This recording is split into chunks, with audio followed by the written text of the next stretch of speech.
FATA انضمام کو آپ کس نظر سے دیکھتے ہیں اور اس کے فوائد و نقصانات کیا ہیں آپ کے نظر میں؟ دیکھیں، ایک تو میں شروع سے کیونکہ میرا اپنا کام جو فاٹا کے لیے رہا، جس کے لیے پروونشل گورنمنٹ اور فیڈرل گورنمنٹ نے مجھے گورنمنٹ لیول پر اس پہ اکنالج کیا، کیونکہ 97 میں سب کو پتہ ہے کہ میں نے ٹرائبل خیبر ڈسٹرکٹ میں، اس وقت خیبر ایجنسی تھی، نہ صرف بیٹھ کے عورتوں کے ووٹ اپنے ہاتھ سے رجسٹر کیے، کیونکہ الیکشن کمیشن آف پاکستان کے پاس اسٹاف نہیں تھا خواتین کا، اور پھر ایک بیچ میں ایک ایسا پیریڈ بھی آیا تھا کہ ہم جا رہے تھے، میں آپ کو اپنی وہ ای میل سے وہ اسٹڈی بھی بھیجوں گی کہ جو میں نے ٹرائبل ڈسٹرکٹ سے، یہ تو 2 کی ہے لیکن میں نے ویسے سارے ٹرائبل ڈسٹرکٹ کی جو خواتین کے اوپر ڈسپلیسمنٹ یعنی جو جبری نقل مکانی کا ان پہ امپیکٹ ہوا تھا، اس پہ میں 2008 سے کام کر رہی ہوں، اس پہ میری پبلیکیشنز بھی ہیں اور میری اس کے اوپر ایڈوکیسی بھی تھی۔ تو ایک تو میں سمجھتی ہوں کہ جب یہ انضمام کی بات ہوئی تو ہم نے اس کو بہت پرموٹ کیا کہ کم از کم ان کا ایک ایکول اسٹیٹس ہو۔ کیونکہ ریسرچر بھی ہوں، ایڈوکیٹ بھی ہوں ویمن رائٹس کے لیے اور ویمن رائٹس کے لیے، تو میں یہ دیکھتی تھی کہ جتنے پرو ویمن لیجسلیشن ہے وہ فاٹا میں، یا پرو ہیومن رائٹ لیجسلیشن ہے وہ تو ایکسٹینڈ ہوتی نہیں ہے، جتنی کنزرویٹو لیجسلیشن ہے وہ ادھر ہوتی ہے۔ مثال کے طور پہ جب ہیبیس کارپس کی ڈیوالو ہوئی پاور ہائی کورٹ سے نچلی سطح پہ، تو اس کے لیے ججمنٹس موجود ہیں، حیات علی شاہ صاحب کے آرڈر موجود تھے کہ یہ تو فاٹا کے لیے ایکسٹینڈڈ نہیں ہے۔ تو میں سمجھتی ہوں کہ جو سب سے پہلا کام ہوا 2011 کی جو ایف سی آر کی امینڈمنٹ تھی، اس کے بعد وہ جو ٹریبیونل فاٹا ٹریبیونل نے آ کے ایک تھوڑا بہت ایک سپیس کریٹ کی، اور فاٹا ٹریبیونل کی اگر آپ 2014 کی رپورٹ بھی دیکھیں اس میں سو موٹو ایکشن بھی ہے جو انہوں نے کوہاٹ سے اور خیبر ڈسٹرکٹ سے وہ شہناز ٹیچر کے اس میں انہوں نے لیے تھے۔ تو میں سمجھتی ہوں، اور خواتین لائر نے بھی اپیئر ہونا شروع کر دیا تھا، اور جوڈیشل آفیسرز کو یہ کہنا کو بائنڈ کیا گیا تھا کہ آپ وزٹ کریں، وہ بھی پورے نہیں ہو رہے تھے۔ آپ 2014 کی جو اس کے بعد تو اس طرح کی رپورٹ آئی بھی نہیں۔ میں سمجھتی ہوں کہ وہ جو ایک گراؤنڈ بنا، اس کے بعد اس کے انضمام کا جو سب سے پہلا ایک تو یہ تھا کہ ایکول اسٹیٹس، ایکسیسیبلٹی کا زیادہ ہونا، اور پھر مجھے اس بات کی خوشی ہے کیونکہ میں ان خواتین کے ساتھ ملی بھی ہوں کہ جیسے سوشل ویلفیئر ڈپارٹمنٹ نے امیجیٹلی وہاں پہ وومن ڈیسک اپنے لانچ کیے ہیں، جس میں ایک خاتون جو کہ ٹرائبل ڈسٹرکٹ سے جس کا تعلق ہے، اسی ڈسٹرکٹ سے، اس کا کام ہے کہ وہ انضمام کے سلسلے میں جتنی اسٹیٹ کی پالیسیز ادھر جا رہی ہیں ان کو وہ جینڈر لینس سے دیکھے، وہاں پہ عورتوں کے ایشوز کو انڈیکیٹ کرے، جو کہ ہم دیکھتے تھے کہ چاہے وہ فاٹا ڈیولپمنٹ اتھارٹی تھی یا فاٹا سیکریٹریٹ تھا، اس میں جینڈر کا جو کمپوننٹ تھا باوجود ڈونر کی طرف سے انٹرونشن کے وہ بہت کمزور تھا۔ اب نہ صرف وہاں پہ جینڈر ڈیسک بن گئے ہیں، اب اس کے ساتھ ساتھ ایک اور چیز ہوئی ہے، جینڈر فوکل پرسن۔ ایک تو جاب کریشن، چاہے وہ وہاں پہ جتنے بھی آپ کے گورنمنٹ انسٹیٹیوشنز جا رہے ہیں، وہاں پہ میں سمجھتی ہوں کہ ان ڈسٹرکٹ میں اب انشور کرنا ہوگا کہ یہ جو خواتین کا 10% کوٹا ہے اس کو ہم کیسے بہتر کریں، جاب کریشن ہو عورتوں کے لیے زیادہ سے زیادہ، پبلک اسپیس پہ عورتوں کے لیے جو ویژن 2030 ہے پاکستان کا، اس میں اکنامک امپاورمنٹ کے اوپر گورنمنٹ آف پاکستان کا بڑا فوکس ہے۔ پھر اسی طرح 2017 کی جو ویمن امپاورمنٹ پالیسی ہے خیبر پختونخوا کی، وہ ادھر ایکسٹینڈڈ نہیں تھی۔ 2017 ہی کی ہیومن رائٹ پالیسی تھی خیبر پختونخوا کی، وہ ادھر ایکسٹینڈڈ نہیں تھی۔ تو آپ یہ دیکھیں کہ بہت ساری ایسی چیزیں جو ہیومن رائٹس کے ریلیٹڈ ہیں، ویمن رائٹ سے ریلیٹڈ ہیں، اس کی ایکسٹینشن پبلک اسپیس میں عورتوں کے لیے اسپیسز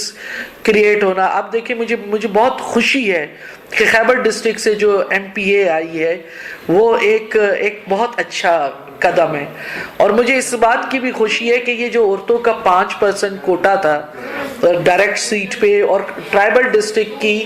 کی ریپرزنٹیشن ہونی چاہیے پروونشل اسمبلی میں خیبر پختونخوا میں. یہ میری 2010 کی جو میں نے لا کو ریویو کیا تھا یہ پبلش ہے, national commission on the status of women کے ڈاکومنٹ کا حصہ ہے کہ آپ نے اگر عورتوں کو یہ کرنا ہے تو اس میں تو میں کئی چیزیں ایسی دیکھتی ہوں تو مجھے لگتا ہے کہ یہ میری ہے, کیونکہ یہ وہ چیزیں ہیں کہ جو یا تو میں نے لا کو ریویو کیا یا میں نے اس کے لیے as a human right defender جو ہے نا میں نے فائٹ کی ہے. تو انضمام کو تو میں اس وقت چیلنجز کو تو میں دیکھ رہی ہوں, چیلنجز میں ریسورسز کے چیلنج بھی ہے, چیلنج میں ہمیں تھوڑی ایکسٹرا ایفرٹ کرنی ہوگی. دیکھیں کسی جگہ پہ بھی خواتین کے انسٹیٹیوشن بنانا, نان مسلم کے لیے کوئی اسپیس کریٹ کرنا کوئی آسان کام نہیں ہے. اس کے لیے آپ کو افرمیٹیو ایکشن پالیسیز لانی ہوگی, اور خاص طور پہ جب تک عورتوں کے لیے آپ مخصوص خاص ایسی پالیسیاں نہیں لاتے کہ جن سے, کیونکہ وہ ایک عرصے تک بہت پیچھے رہی ہیں. اس کے لیے جیسے آپ کے گھر میں کوئی کسی کمزور بچے کو آپ کھانا زیادہ دیتے ہیں, اسی طرح آپ کو اپنی ریاستی پالیسیاں عورتوں اور نان مسلم کے بارے میں دیکھنی ہوں گی. اور نان مسلم کے بعد جو دوسری مارجنلائزیشن ہے, میں سمجھتی ہوں کہ خیبر پختونخوا میں ساؤتھ اور ٹرائبل ڈسٹرکٹ یہ ہائیلی مارجنلائزڈ ایریا ہیں, ان کے ریسورسز غلط استعمال ہوئے ہیں, ان کے ریسورسز ان کو ڈبل دینے ہوں گے, ان کے لیے آپ کو ایکسٹرا ایفرٹ کرنی ہوگی, آپ کو ریلیکسیشنز دینی ہوں گی, آپ کو انسینٹیو دینے ہوں گے. یہ وہ چیزیں جب تک نہیں دیں گے ان علاقوں کی نہ غربت آپ ختم کر سکتے ہیں, نہ آپ جو ایک سٹیزن کی جو ایکوالٹی ہے نا, ایکول سٹیٹس جو پاکستانی شہریوں کا ہونا چاہیے, وہ آپ نہیں دے سکے.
سوشل میڈیا کا دور ہے نا, اس کو آپ کس نظر سے دیکھتے ہیں اور آپ کیا سمجھتے ہیں کہ سوشل میڈیا کا استعمال کس طرح ہونا چاہیے؟ دیکھیے سوشل میڈیا کا دور تو میں سمجھتی ہوں کہ یہ ایک اچھا بھی ہے, ہر چیز آپ کی پازیٹیو سے شروع ہوتی ہے, لیکن اس کا استعمال اس کو پازیٹیو اور نیگیٹیو بناتا ہے. مثال کے طور پہ میں سمجھتی ہوں کہ میں آپ کو 20 انسیڈنٹ بتا سکتی ہوں کہ جب کسی قسم کی ہیومن رائٹ وائلیشن ہوئی. میرے اپنے 1-2 کیسز میں نے جب دیکھا سوشل میڈیا میں کوئی ایسی چیزیں رپورٹ ہوئی تو میں نے سینئر لیول کی جوڈیشری کو, سینئر لیول کے ایڈمنسٹریٹو پولیس آفیسرز کو میں نے جب ٹیگ کیا تو نیکسٹ ڈے ایکشن ہوا, اور اس طرح اور لوگوں کو بھی اس کا فائدہ ہوا. لیکن جیسے میں نے آپ کو پہلے کہا نا کہ یہ جب سے سوشل میڈیا آیا ہے ہمارے یہاں پہ ایک بڑا ٹرینڈ ہے کہ آپ چیزوں کو بڑا نیگیٹیولی استعمال کرتے ہیں. ایک تو یہ ہے کہ اس کے اندر چیزیں بغیر کسی تصدیق کے جب اپلوڈ کر دی جاتی ہیں تو لوگ اس کو بجائے ویریفائی کرنے کے اس کو پھیلانا شروع کر دیتے ہیں. تو جب تک آپ اپنی صفائی دیں گے, آپ اپنی چیزیں دیں گے, کیونکہ پاکستان میں ڈیٹا پروٹیکشن کا لا نہیں ہے. میں سمجھتی ہوں کہ ڈیٹا پروٹیکشن کا ایک لا ہونا چاہیے اس کے اوپر، تاکہ یہ صرف سوشل میڈیا کی بات نہیں ہے. آپ کے متعلق چیزیں نکال کے جو ڈسٹریبیوٹ کر دی جاتی ہیں ان کو آپ کو کرنا ہوگا، کیا کہتے ہیں، کنٹرول کر سکتے ہیں، اور آپ کمپلیننٹ کو ایک انصاف دے سکتے ہیں. دوسرا، میں نے جیسے آپ سے کہا کہ پہلے یہ ہوتا تھا کہ پبلک سپیس پہ عورتیں غیر محفوظ تھیں. یہ سوشل میڈیا جس میں واٹس ایپ بھی ہے، جس میں ٹویٹر بھی ہے، جس میں فیس بک بھی ہے، اور یہ ساری چیزیں، اس میں آپ اپنے گھر میں بیٹھے ہوئے غیر محفوظ ہو گئے ہیں. کیونکہ آپ ایک انٹرنیٹ کی پبلک سپیس میں جب جاتے ہیں تو جس قسم کی گالم گفتار، جس قسم کی گالیاں آپ کو ڈفرنس آف اوپینین پہ پڑتی ہیں کہ آپ سوچ نہیں سکتے. اور میں اس کو پڑھتی بھی ہوں کیونکہ میرا ایک کام ہے کہ میں اس کو دیکھوں اور اس کے لیے اس کے اگینسٹ کام کروں. پچھلے دنوں میں نام نہیں لینا چاہوں گی، ایک خاتون تھی، اس نے ایک ٹویٹ کی، اس کے نیچے میں نے دیکھا کہ میں صرف ینگسٹرز نہیں ہیں، اس میں سینئر میں نے مردوں کو دیکھا ہے کہ انہوں نے اس عورت کو گندے القابات سے نوازا تھا. تو آپ لوگوں کو کہیں کہ آپ یہ غلط بات کر رہے ہیں. وہ ایک جو سیریس ڈائلاگ ہے نا، یہ فورم جو تھے سوشل میڈیا پہ لوگوں کا انٹریکشن تھا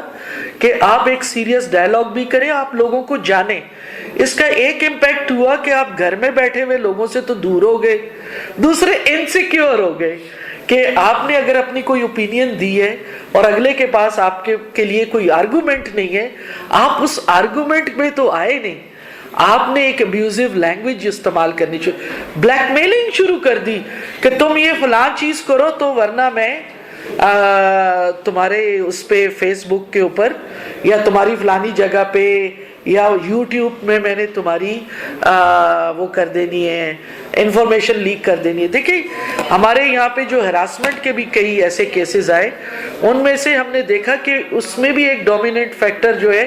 وہ واٹس ایپ کا بڑا ہے، سوشل میڈیا کا بڑا ہے. ہم نے پھر ان کیسز کو سائبر کرائم یونٹ کو ہم نے اس کو ٹرانسفر کیا، ان کو ریفرل سسٹم سے کہ بھئی آپ ان کو انصاف دیں. پھر وہاں پہ جو سائبر کرائم یونٹ ہے اس کی اپنی بھی ایک لمیٹیشن ہے، لیکن ایٹ لیسٹ ہم نے دیکھا ہے کہ ہم نے جو کیسز ریفر کیے ہیں وہاں سے ہمیں سائبر کرائم سے ایک رسپانس آیا ہے، ہم نے خود بھی فالو اپ رکھا ہے. لیکن اس کے لیے ایک ضروری ہے